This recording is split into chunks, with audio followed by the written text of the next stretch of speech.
ఆంధ్ర ముఖ్యమంత్రి వైఎస్ జగన్మోహన్ రెడ్డి సెంటిమెంట్ను రెచ్చగొట్టే ప్రయత్నం చేస్తున్నారంటూ ఆగ్రహం వ్యక్తం చేశారు. దుబ్బాక మాజీ ఎమ్మెల్యే రఘునందన్ రావు మెదక్ జిల్లా మాసాయిపేటలో భారతీయ జనతా పార్టీ మెదక్ లోక్సభ కార్యాలయాన్ని సిర్పూర్ ఎమ్మెల్యే పాల్వాయి హరీష్ మాజీ ఎమ్మెల్యే రఘునందన్ రావు ప్రారంభించారు.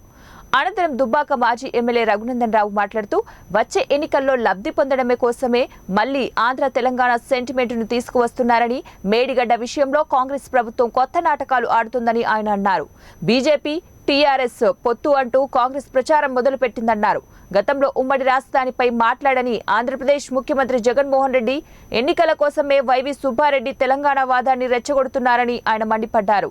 ఈ కార్యక్రమంలో జిల్లా ఉపాధ్యక్షుడు అంగడిపేట శ్రీనివాసగౌడ్, రాష్ట్ర నాయకులు విష్ణువర్ధన్ రెడ్డి, చంద్రశేఖర్, 3 జిల్లాల అధ్యక్షులు పంజాల విజయ్ కుమార్, మురళి యాదవ్ తదితరులు పాల్గొన్నారు. నేను హరీష్ని సూటిగా 2 ప్రశ్నలు అడుగుతున్నా.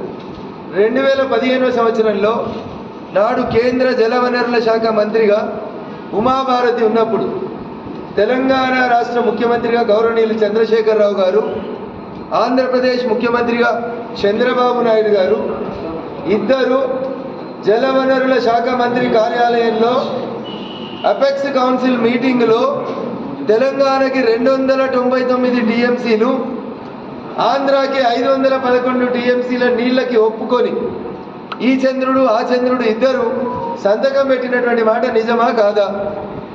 నాడు నీళ్ల శాఖ మంత్రి ఉన్నది ఈరోజు అసెంబ్లీలో ఎగిరెగిరి పడుతున్నటువంటి హరీష్ రావు గారు